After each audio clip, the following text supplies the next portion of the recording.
ध्यानाभ्यास के इस सुखद अनुष्ठान में आपका हृदय से स्वागत है। ध्यानाभ्यास के लिए कृपया अपने नेत्रों को बंद कर लीजिए।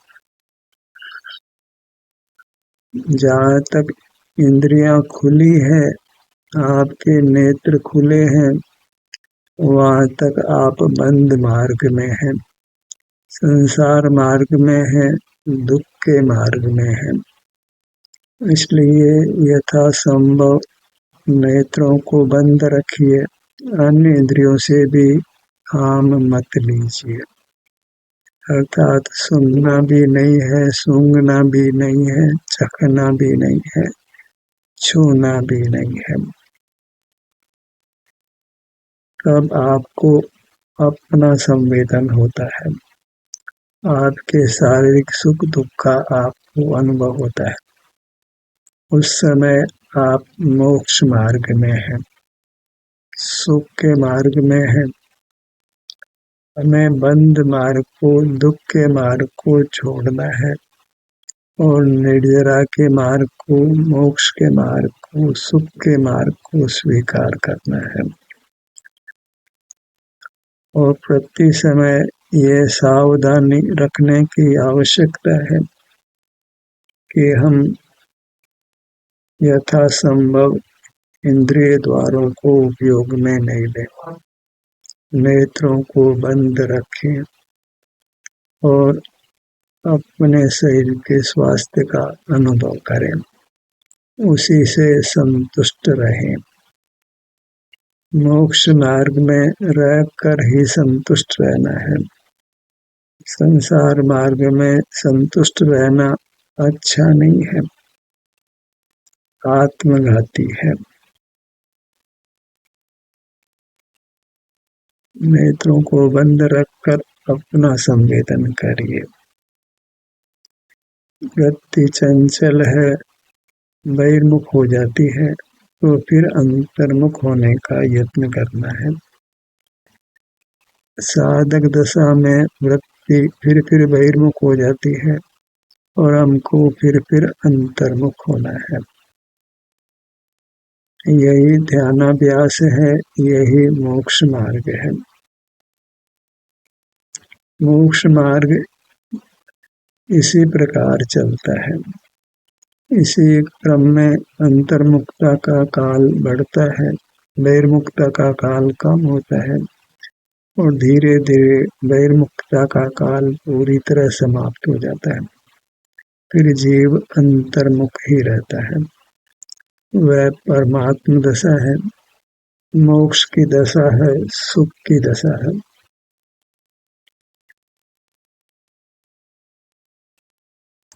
नेत्रों को बंद रखने का प्रधानतया प्रयत्न करिए।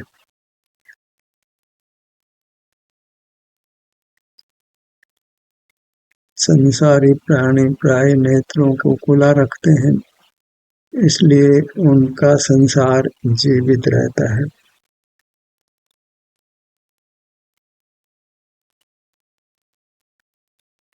उस देशना भी नहीं मिलती है। हमने जीवों को खुली इंद्रियों वाला ही देखा है, वही जीवों का स्वरूप भी मान रखा है। एक परमात्मा की मूर्ति जो मंदिर में स्थापित की है, बस वही बंद नेत्रों वाली है। वहाँ भी हम अर्ध मुदे नेत्र देखते हैं। नेत्र अर्ध मुदे हों या खुले हुए हों, बाहर का जानना तो हो ही जाता है। परमात्मा तो पूरी तरह बंद इंद्रियों वाले होते हैं, पूरी तरह उनके नेत्र बंद होते हैं। कोई आंखें नासागर को देखती हूँ ऐसा नहीं है। प्रतिमा की सुंदरता के लिए ही प्रतिमा को अर्धमुदे नेत्रों वाला बनाया जाता है। यह भी सिद्ध करने के लिए कि परमात्मा पंचेंद्रिय हैं, नेत्रों वाले हैं, क्योंकि नेत्रों की पुतली ही वास्तव में नेत्रों को प्रकट करती है। पुतली के बिना नेत्र का कोई अर्थ नहीं। हमें पूरी तरह नेत्रों को बंद रखना है, बाहर का कुछ जानना नहीं है। जहाँ नेत्र बंद किए वह अभिप्राय यही है कि हमें बाहर का कुछ जानना नहीं है, कारण कि बाहर सुख नहीं है, सुख तो हमारा ही स्वरूप है। बाहर का नहीं जानते हैं और अपनी मुद्रा जो सिर से पैरों तक है, जो आनंदमयी है, परमात्मा रूप है, उसी से जुड़कर हमको आनंद पाना है, परमात्मा होना है। परमात्मा होने के लिए बस अपनी मुद्रा से युक्त होना है। एक ही काम यत्न से होने वाला है, कारण कि वृत्ति प्राय बहिर्मुख रहती है और अनुभव का अभ्यास भी करें, नेत्रों को बंद रखने का अभ्यास भी करें तो भी वह शीघ्र शीघ्र बहिर्मुख हो जाती है। वह बंद नेत्रों से ही बाह्य विषयों के संबंध में चिंतन करने लगती है। हम विचार करने लगते हैं, सुनने लगते हैं, अन्य इंद्रियां जीवंत हो जाती है। प्रथम से यह निर्णय करना है कि सुख मूर्त पदार्थों में नहीं है। सारा जगत ही भौतिक पदार्थों से सुख पाने का यत्न करता है। सुख का स्रोत भौतिक पदार्थों को ही मानता है। जितना जिसके पास भौतिक धन वह उतना वैभवशाली है। वैभव का माप हमने धन से किया है, पुद्गल से किया है। चेतन की महिमा को पुद्गल से माना है, पर चेतन अपने स्वरूप से ही महिमावंत है। पुद्गल तो अचेतन है, सुख स्वभाव से रहित है, जड़ है, उससे हमारी महिमा कैसे हो सकती है। उसके आश्रय से विषक सुख होना भी अनिवार्य नहीं है। कदाचित हम स्वस्थ होते हैं तो भौतिक पदार्थ हमको सुखद लगते हैं, यद्यपि वे सुखद नहीं है। सुख नियम से हमारे स्वास्थ्य का है।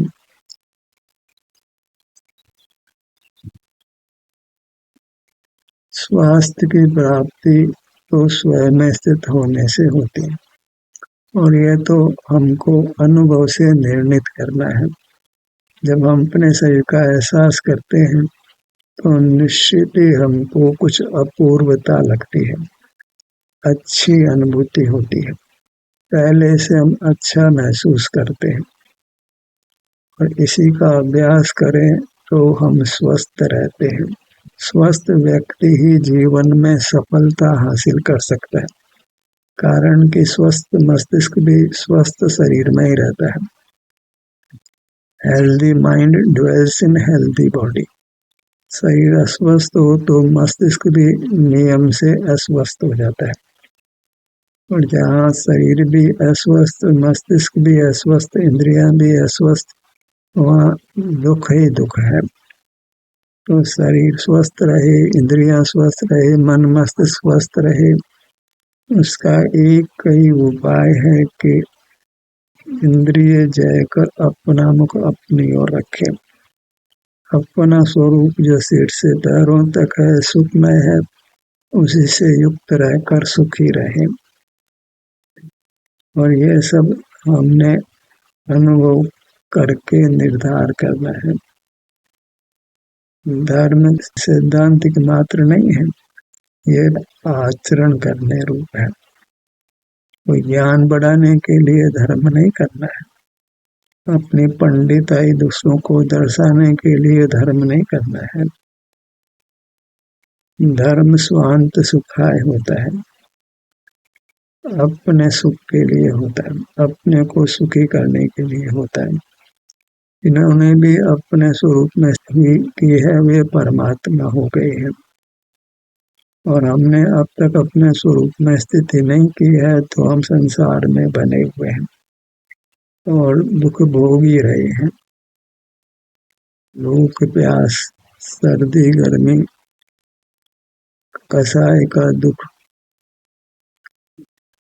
वृद्धावस्था का, रोग का, मृत्यु का दुख बना ही रहता है। मरने के उपरांत क्या होगा सो भय बना ही रहता है। इंद्रियां मिलेगी या नहीं मिलेगी, क्योंकि हम तो सुख इंद्रियों से ही मान रहे हैं, और इंद्रियां तो परद्रव्य हैं, उन्होंने तो निश्चित ही जाना है। पांचों इंद्रियां कुशल हो, मस्तिष्क भी अच्छा हो, तो भी जीव तत्काल ही मरण को प्राप्त हो जाता है। इंद्रियां जो कि त्यों स्वस्थ होने पर भी यही बनी रहती है, साथ नहीं जाती है। मस्तिष्क भी कोई साथ नहीं जाता है, मूर्त हाथ पैर भी साथ नहीं जाते। कितना ही शरीर सुंदर क्यों न हो, बलिष्ठ क्यों न हो, मरण हो जाता है।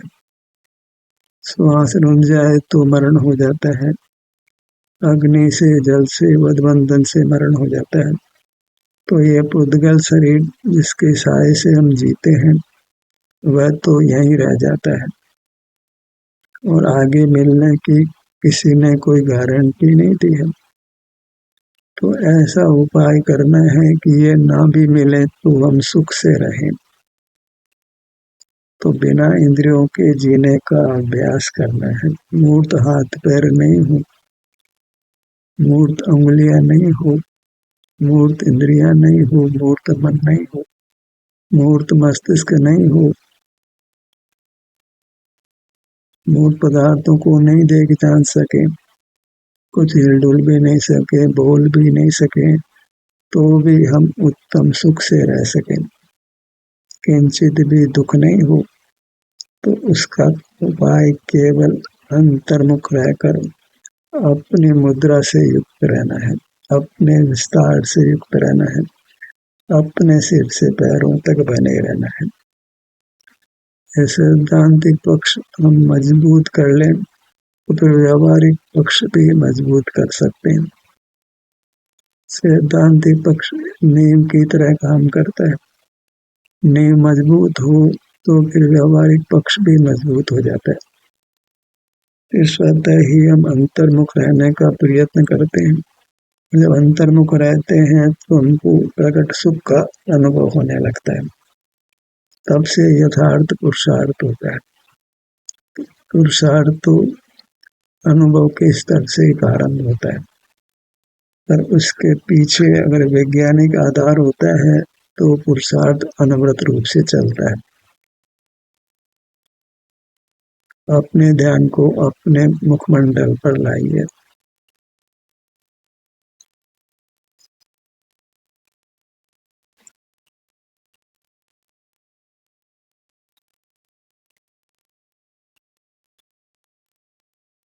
कुछ ऐसा जीना है कि हम सुगमता से नेत्रों को बंद रख सकें और अपने शरीर में अंतर यात्रा कर सकें।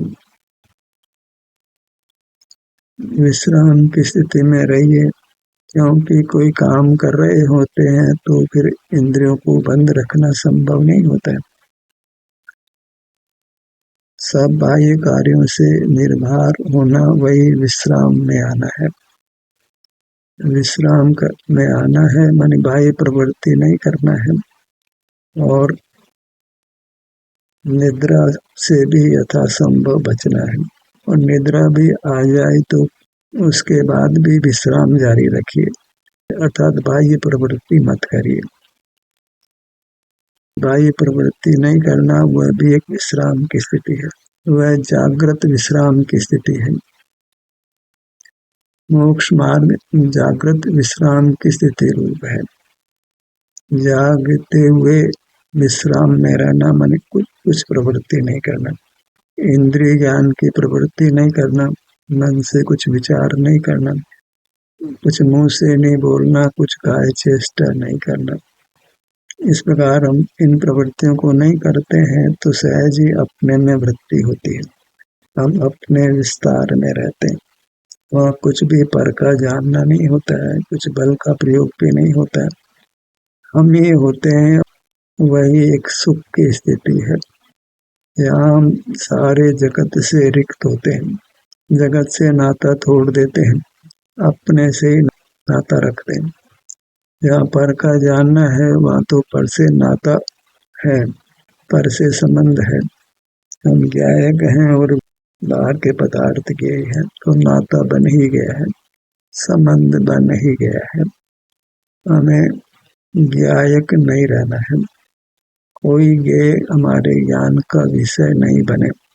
जानते हैं तभी उनको ज्ञेय संज्ञा मिलती है, नहीं जाने तो उनको ज्ञेय संज्ञा भी नहीं मिलती है। 4 इंद्रिय के जीवों को कोई आवाज उनके लिए कोई ज्ञेय नहीं है। 3 इंद्रिय के जीवों के लिए वर्ण कोई ज्ञेय नहीं है। ज्ञेय संज्ञा तो ज्ञान से पदार्थों को मिलती है, अन्यथा कोई पदार्थ ज्ञेय नहीं है। हम ज्ञान नहीं करें तो फिर जगत में कोई पदार्थ ज्ञेय नहीं है। ये पदार्थों का करना एक हमारी विकृति है। पदार्थों का कोई स्वरूप नहीं है कि वे हमारे ज्ञान में ज्ञात हो। हमें मूर्त इंद्रियों को पाकर पदार्थों को जानने लगते हैं, इसमें पदार्थों का कोई दोष नहीं, संपूर्ण दोष हमारा ही है। परम इंद्रिय द्वारों को बंद रखें तो पदार्थ ज्ञान के विषय नहीं बनते, अर्थात ज्ञान नहीं होता है। तो फिर क्या होता है? ज्ञान के निरोध से सुख मिलता है, इंद्रिय संयम होता है, हम जिनेंद्र होते हैं, परमात्मा होते हैं। अपने ध्यान को अपने सिर के भाग पर लाइए।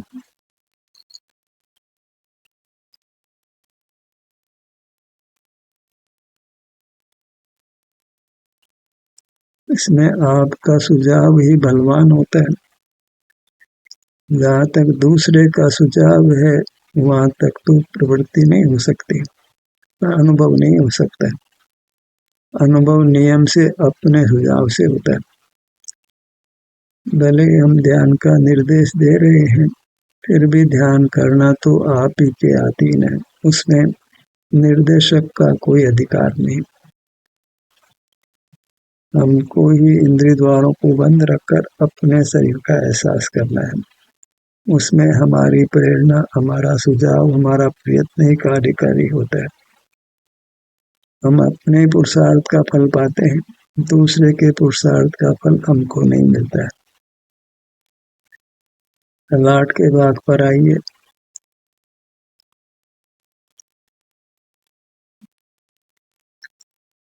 सबसे बड़ी आवश्यकता है कि नेत्र बंद कर हम अपने किसी भाग पर आते हैं तो हमको शांति मिलती है।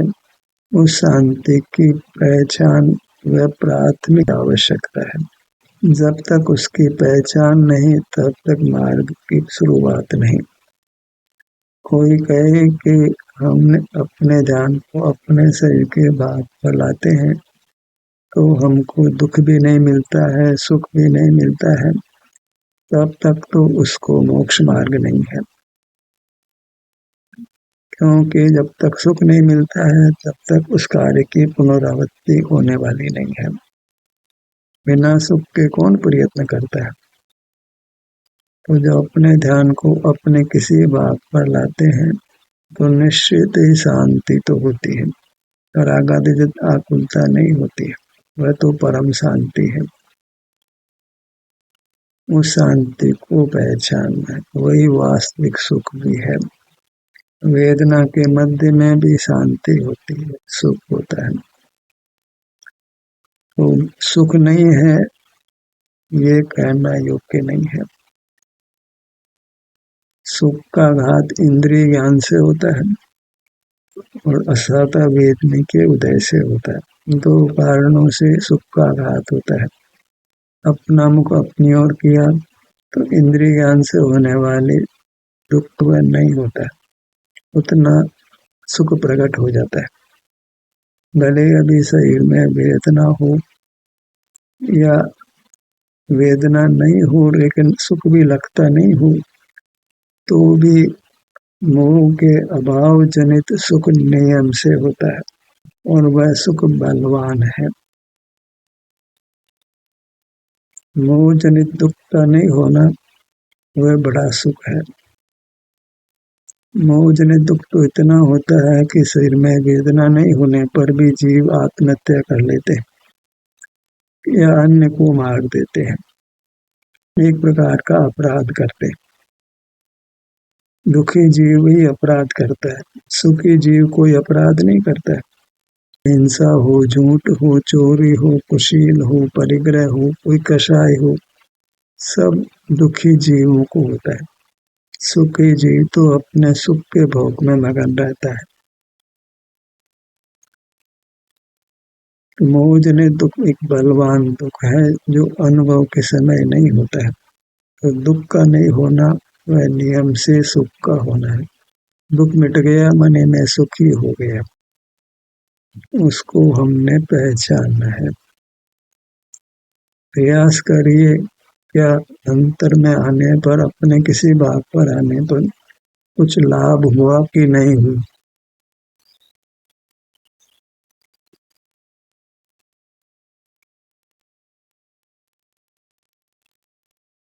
ये तो प्राथमिक शर्त है, सुख को पहचानना।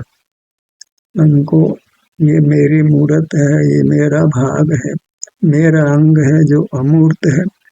पहले नंबर की तो ये पहचान है। ये मूर्त शरीर है, मूर्त हाथ पैर है, वहां तक तो अपनी पहचान नहीं हुई। ये मेरा अमूर्त शरीर है। अंतर्मुख हुए सिर से पांव तक ये मैं हूँ। ये मेरा अमूर्त अंगोपांग सहित शरीर है। और दूसरी स्थिति है कि यहाँ आने पर हमको सुख स्वभाव का परिणमन नियम से होता है। भले अल्प होता हो, सुख स्वभाव कूटस्थ नहीं है, निरंतर परिणमनशील है, तो उसका परिणाम होता है। दुख दो प्रकार का है, शारीरिक और वैश्विक। शारीरिक दुख भी तरतमता रूप होता है। अधिक दुख मिटकर कम दुख होता है तो हमको अच्छा लगता है। मोह नहीं होता है तो अच्छा लगता है। तो अंतर में आते हैं तो दोनों प्रकार के दुखों में कमी आती है। मोहजनित दुख में भी कमी आती है, और शारीरिक दुख हो रहा हो तो उसमें भी कमी आती है। तो मोहजनित दुख तो होता ही नहीं है, और शारीरिक दुख में कमी आती है। इस प्रकार दुख की निवृत्ति से नियम से सुख होता है। हमें यत्न पूर्वक उस सुख को पहचानना है, उसके लिए अंतर में बने रहना है, और स्वयं भी महसूस करना है कि क्या मैं पहले से अच्छा हुआ। पहले की आकुलता क्या उतनी आकुलता है। पहले जितना ही दुख है कि कुछ दुख में कमी हुई है, कुछ सुख का अनुभव हुआ है। यह तो अन्वेषण हमने स्वयं में करना है, क्योंकि यह तो मोक्ष मार्ग की प्राथमिक आवश्यकता है कि हम अपने विस्तार को पहचाने, अपने सुख की वृत्ति को पहचाने। अपने अंग उपांग जो अमूर्त है, सिर के भाग पे सिर अनुभव में आ गई, सीने के भाग पे सीना, पेट के भाग पे पेट, क्रम क्रम से ही अनुभव हो, पर किसी न किसी भाग का हमको अनुभव हो कि ये मेरे इस भाग का अनुभव है। और यहाँ आने पर कुछ विश्रांति मिले, कुछ शांति मिले, कुछ आकुलता में कमी हो, कुछ शारीरिक वेदना में भी धीरे धीरे कमी होती लगे। लाभ के बिना प्रवृत्ति नहीं होती है। ये तो प्राथमिक आवश्यकता है कि हमको ध्यानाभ्यास में कुछ लाभ लगना चाहिए। जितनी भी प्रवृत्ति होती है वह लाभ के लिए करता है, हानि के लिए कोई प्रवृत्ति नहीं करता है। किसी व्यवसाय से जुड़ता है, परिवार से जुड़ता है, समाज से जुड़ता है, राष्ट्र से जुड़ता है, तो उसमें कहीं कुछ उसको लाभ लगता है, भले वह लाभ काल्पनिक ही क्यों न हो। बिना लाभ के कोई प्रवृत्ति नहीं होती। पर अंतर में आते हैं तो यहाँ कोई कल्पना का लाभ नहीं है, यहाँ वास्तविक सुख का लाभ है। यहाँ कोई मोहजनित सुख नहीं है, यहाँ तो वास्तविक सुख है। हम फिर अपने में आते हैं, अपने में विचरण करते हैं, अपने किसी बात पर ठहरने का प्रयत्न भी करते हैं। इस सब में हमको कुछ सुख का लाभ होता है। कुछ लगता है कि स्वास्थ्य में सुधार हो रहा है, सुख मिल रहा है, ज्ञान में भी निर्मलता हो रही है, परिणामों में शांति हो रही है, कसाई में न्यूनता हो रही है, शारीरिक स्वास्थ्य पहले से अच्छा हो रहा है, आहार के संबंध भी अच्छे हो रहे हैं। इन सब बातों से ही जीव ध्यान अभ्यास में प्रवृत्त होता है। अपने भावों के भाग पर आइए।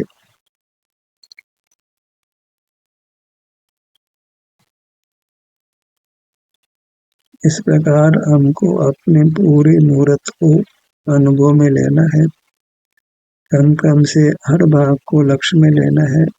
बाह्य प्रवृत्ति में थकावट होती है, श्रम होता है, प्रयत्न होता है, काम को छोड़ते हैं तो विश्राम मिलता है, तो विश्राम करिए। अंतर में विश्राम ही है, सुख ही है, शांति है। तो इस पुरुषार्थ को हमने अधिक से अधिक करना है। ध्यान का सत्र यहीं समाप्त होता है। आपकी सहभागिता के लिए धन्यवाद।